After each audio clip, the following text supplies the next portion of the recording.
If you ride bikes or electric scooters, you've probably thought about buying some CO2 chargers to keep in your spare kit with you, that you have on your bike or your scooter in the event that you get a flat tire and you ever should need one of these.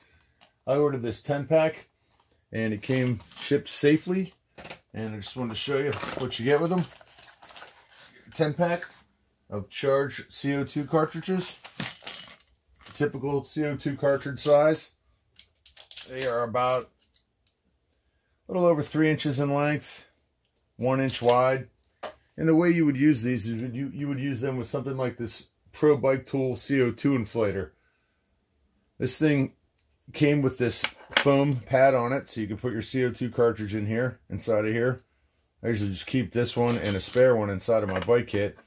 Basically, this Pro Toolkit, which is pretty cool, it's got this side spins free on it, so you can screw it onto the nozzle of your bike tire or your scooter tire.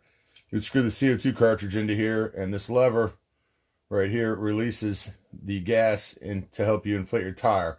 And it's got a lever inside of there that allows you to go from slow to all the way open, so you can adjust the speed that you inflate the tire. Pretty cool devices to have in the event of an emergency. The CO2 cartridges and the Pro Bike Tool CO2 inflator. They're affordable, and they could help you out someday when you're stuck on the road. So check them out.